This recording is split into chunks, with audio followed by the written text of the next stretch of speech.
Hello, hello, hello, John Mason. How is everybody? Hope you're all well.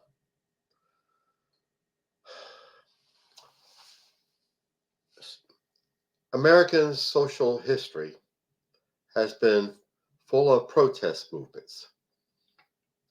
People, particularly people, who have been willing to risk their freedom, risk jail, even risk death, so that we can attain the rights we currently enjoy.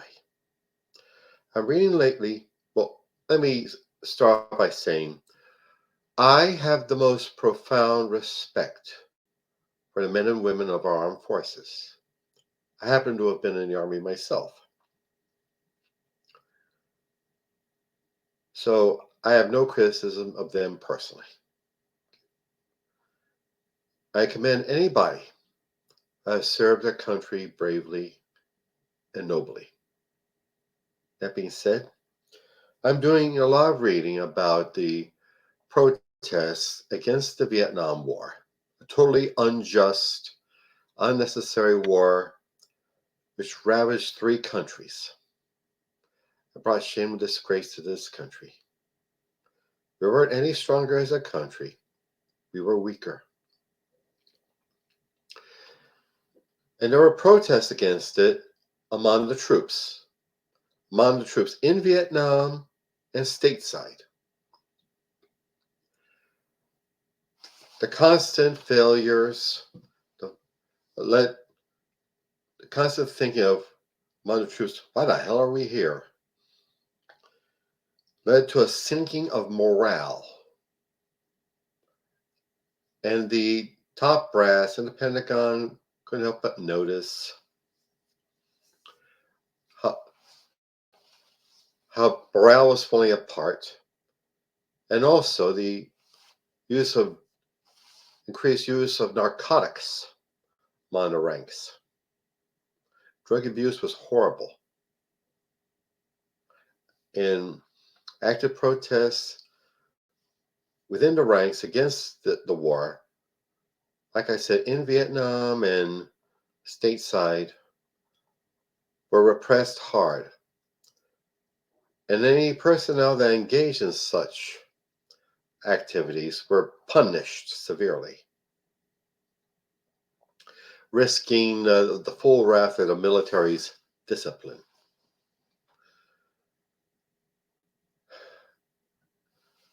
And I think about this every time that certain administrations, or people high up in the said administration, like those of Nixon and Reagan, and lately Trump, have committed crimes.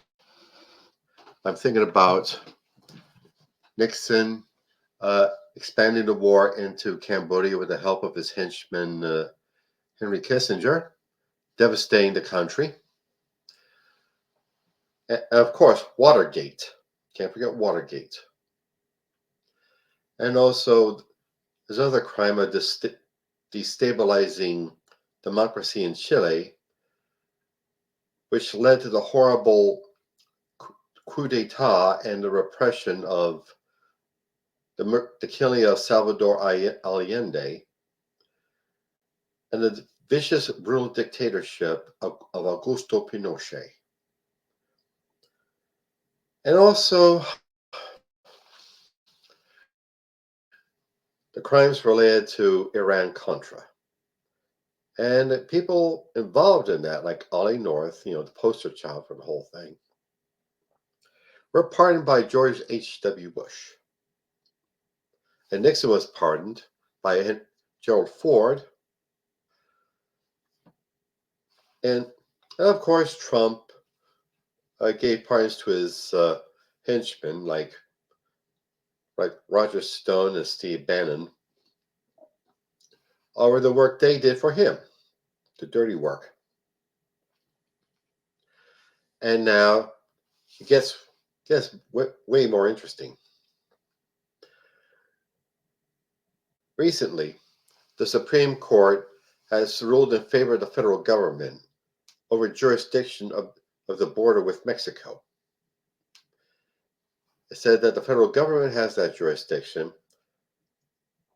in order that the Border Patrol take down the concertina wire that Texas Governor Greg Abbott ordered put up, along with it.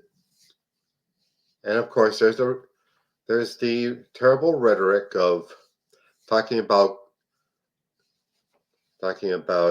immigrants from the South as criminals and rapists and drug dealers, just like Trump did.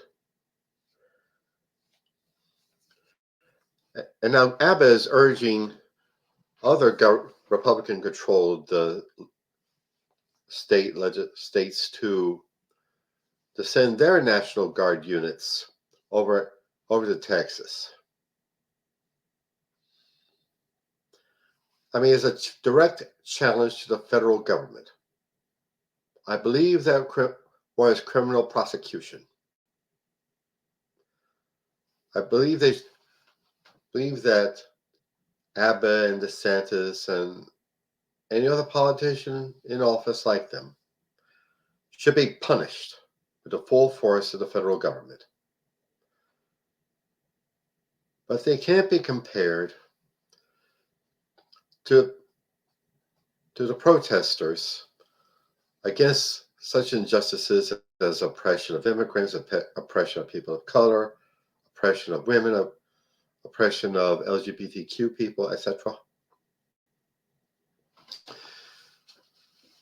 But as history shows, people who protested these injustices, like racism and sexism and the Vietnam War, were punished severely. But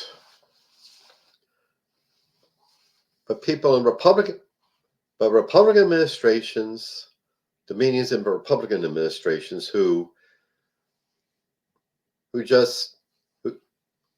wanted to commit these crimes to continue these systems of oppression get off light. They're pardoned even before they're imprisoned. Or they go to some country club prison.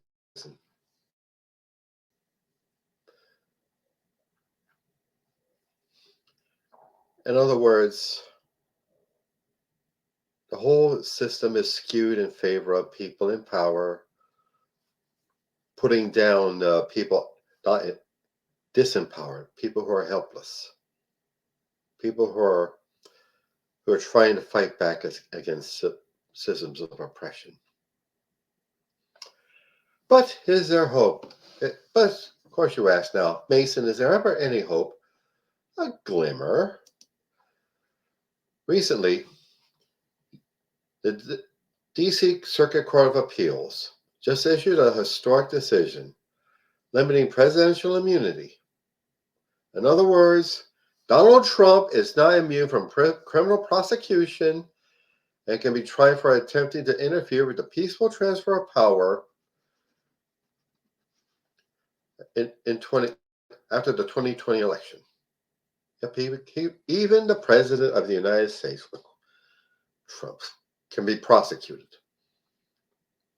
Which means, does this mean that finally people in power are just as susceptible to prosecution as everyone else? Lord speed the day. But we got our work to cut out for us as grassroots activists. To get on the streets and get on your members of Congress to tell them we will not support these systems of oppression. Treat immigrants with the utmost respect as you're processing them in. Background check, sure. I mean, in case some criminal elements do try to get in. But don't assume they're all criminals. A lot of them are just people trying to find a better life for themselves. Find some economic stability, trying to escape uh, criminal gang violence and political repression and poverty in their countries of origin. So don't assume that. Assume that they're all evil, wicked, wicked people. And get out there and vote. Voting days are coming, so be prepared for it. Involve yourself in the system. That's how you do it. And if you can run for an office, anything from Congress to county supervisor, go for it. Okay? Definitely vote. Definitely vote. Okay, that's my rant for the day. And now advertisements. It takes much work for me to put out these videos and the podcast and the blog. It's work. I deserve to get paid for it.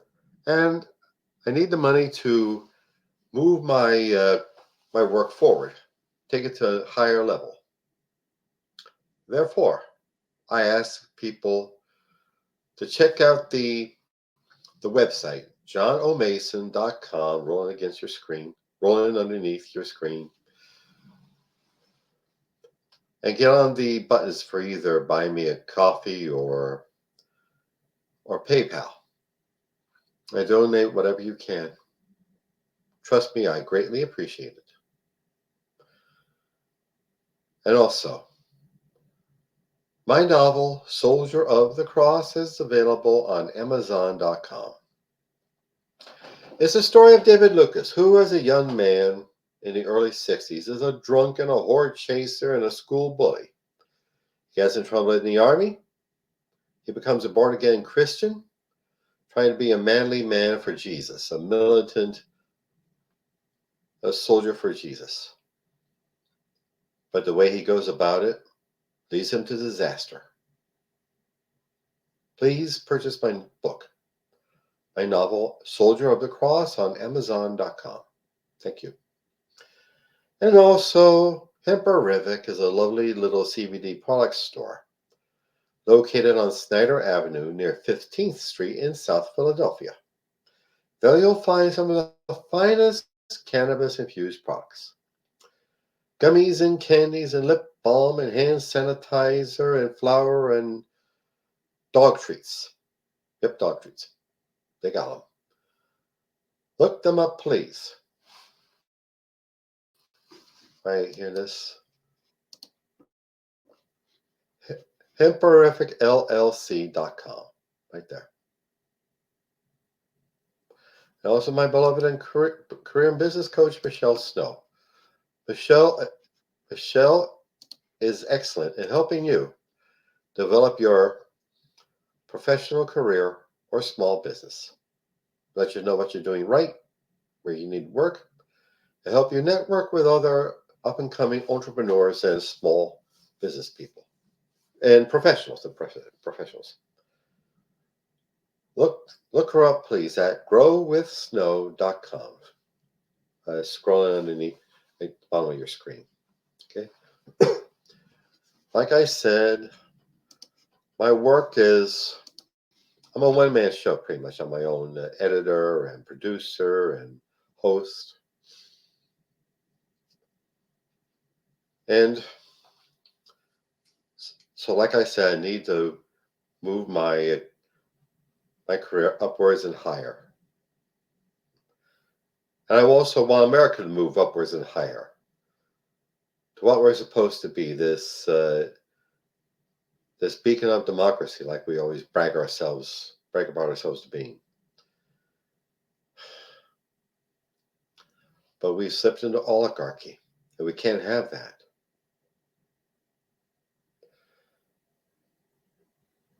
It's like the Senator Elizabeth.